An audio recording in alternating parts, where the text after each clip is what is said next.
Sukanta yoga day. National Institute of Homoeopathy সল্টলেকে যোগ দিবস পালন করলেন মন্ত্রী সুকান্ত মজুমদার। প্রধানমন্ত্রীর ভাষণ শুনছেন সিআইএসএফ এর ওয়েস্ট বেঙ্গল সেক্টরের আইজি বীরেন্দ্র কুমার শর্মা উপস্থিত ছিলেন। ইনস্টিটিউশনের মাঠে যোগ দিবস পালন করলেন কয়েকশো ছাত্রছাত্রী, গবেষক ও অধ্যাপক। বিশাখাপত্তনমে এবং অন্যান্য ডিগ্রিগ্রেড সেখানে উপস্থিত ছিলেন। যোগ দিবস পালিত হয়েছে ভারতবর্ষের শুধু নয়, বিশ্বের বিভিন্ন প্রান্তে প্রায় 170টির বেশি দেশে যোগ দিবসকে উপলক্ষ করে জাতি, বর্ণ, ধর্ম নির্বিশেষে মানুষ এই যোগ দিবসে অংশগ্রহণ করেছে। আপনারাও যোগ করুন, সুস্থ থাকুন। আমরা আজকে ন্যাশনাল ইনস্টিটিউট অফ হোমিওপ্যাথি এখানকার ডাইরেক্টর ডক্টর প্রলয় শর্মা আমাকে ইনভাইট করেছিলেন। আমরা সেখানে যোগ দিবস আজকে অংশগ্রহণ করেছি। গোটা ভারতবর্ষ জুড়ে এবং বিশ্ব জুড়ে এই যোগ দিবস পালিত হচ্ছে। বিশ্বের কাছে ভারতের যে সমস্ত অমূল্য অবদান আছে তার মধ্যে যোগ বা যোগা অন্যতম। গোটা বিশ্ব ভারতবর্ষের এই যোগার মন্ত্রে দীক্ষিত হয়েছে। আমার বিশ্বাস আগামী দিনে এইভাবেই যোগা দিবস পালিত হবে এবং আরও বেশি বেশি মানুষ এতে অংশগ্রহণ করবে। দাদা, গোঘাটা খোঁজ নিচ্ছি। আমি এই মুহূর্তে আপনার কাছ থেকে আমি খবরটি পেলাম সকাল থেকে, যেহেতু আমি যোগা দিবসে আছি, স্বাভাবিকভাবে খবর পাইনি। আমি ওখানকার জেলা সভাপতি আমাদের সুশান্ত বেরা, তার সাথে কথা বলবো। বিশ্বনাথ কারক ওখানে আমাদের বিধায়ক আছেন, তার সাথে কথা বলে জানার চেষ্টা করবো। 26 নির্বাচন সরকারের ইচ্ছে যদি না থাকে তাহলে কীভাবে পরিবর্তন হবে? কোনো পরিবর্তন হবে না। সরকার চায় না তো। সরকার চায় প্রতি বছর বন্যা হোক, প্রতি বছর এরকম ঝড় হোক, কেন্দ্র থেকে ফান্ড আসুক, তারপর চুরি করতে সুবিধা হবে, চুরির ব্যবস্থা রাখতে হবে, নাহলে কীভাবে হবে? বন্যা পরিস্থিতি কী করবে? মানে বালতি দিয়ে জল তুলে তুলে ফেলবে? আপনার বন্যা নিয়ন্ত্রণ করার জন্য আপনার পলিসি দেখা দরকার। রাজ্য সরকারকে জিজ্ঞেস করুন যে পলিসি কি, আগামী 20 বছর পর রাজ্য সরকার কি ভাবছে, 50 বছর পর কি ভাবছে, কোনো পলিসি আছে, কোনো ভিউ আছে? কোনো মুখ্যমন্ত্রীর কোনো চিন্তা ভাবনাই নেই যে আগামী 50 বছর পর, হয়তো উনি থাকবেন না, আগামী 50 বছর পর বাংলা কোথায় যাবে তা নিয়ে রোড ম্যাপ কোথায়? মুখ্যমন্ত্রী বলে যে কেন্দ্র টাকা দেয় না, সবে টাকা দেবে আর টাকা চুরি করবে। এই যদি হয় তাহলে রাজ্যকে করতে হবে। অন্য রাজ্য তো বলে না কেন্দ্র টাকা দিচ্ছে না। আমাদের তো বিরোধী রাজ্য আছে অনেক। তাতে কালকে আপনাকে এখনো কোনো কারণ জানতে পারিনি। শুনেছি নাকি ওনারা বলেছেন যে কি 155 নাকি এই ধরনের একটা কিছু কারণে নাকি অ্যারেস্ট করেছে। আমি নাকি রাস্তা অবরোধ করছিলাম। আপনারা সবাই দেখেছেন আমি গাড়ির মধ্যে বসেছিলাম, পুলিশ আমার গাড়িকে অবরোধ করেছিল সামনে একটি গাড়িকে রেখে। তো যদি রাস্তা অবরোধ করে থাকে, সেই পুলিশের ওই গাড়ির যে অফিসার মালিক ছিলেন, মালিক ইন দ্য সেন্স যে তাকে যে ডিউটিতে ছিলেন, তাকে গ্রেপ্তার করা উচিত।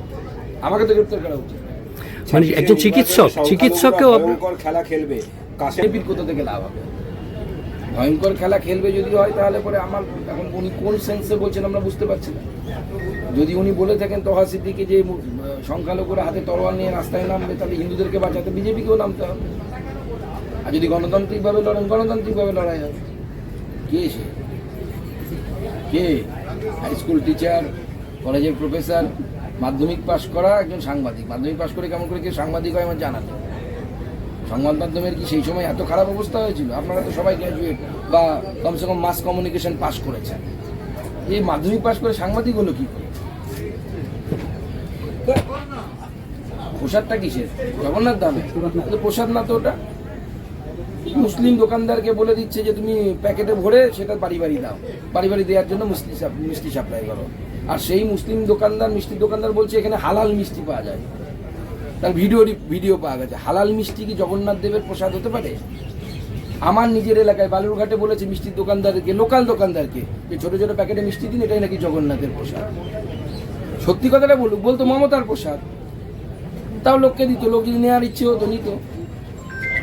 কিন্তু জগন্নাথ দেবকে নিয়ে মিথ্যে কথা বলা, এই যে হিন্দু ধর্মকে নিয়ে সবসময় ছেলে খেলা করার যে মানসিকতা, কারণ হিন্দুরা সহ্য করতে পারে, সহন শক্তি বেশি। মমতা ব্যানার্জির হিম্মত আছে যে নিউ টাউনে সুজিত বসুকে বলবে একটা কাবা বানা দেখি, আমি জগন্নাথ ধাম বানিয়েছি, তুই একটা কাবা বানা।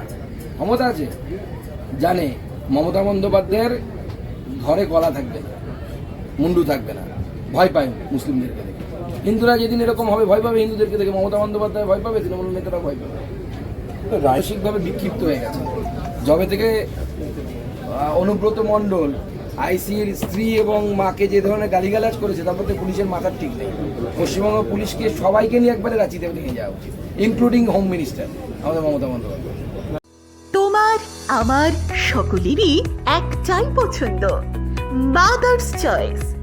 ঘরে সুগন্ধি ভাত, প্রতিদিনের রান্নায় নিখুঁত স্বাদ, চাই উন্নত মানের চাল। তাহলে আর দেরি কেন? আজই যোগাযোগ করুন ধনরাজ অ্যাগ্রো ইন্ডাস্ট্রিজ প্রাইভেট লিমিটেডে। আমরা আনি আপনার টেবিলে খাঁটি ও মানসম্মত চাল মাদার্স চয়েস নামে। একবার ব্যবহার করুন, আর ফিরে তাকাতে হবে না। বিশ্বাসে গড়া গুণগত মানে সেরা মাদার্স চয়েস। মা যেমন চান, চাল তেমনই। যোগাযোগের জন্য এখনই কল করুন 8509752023 এই নম্বরে। মাদার্স চয়েস শুধুই সেরা নয়, সবার প্রথম পছন্দ।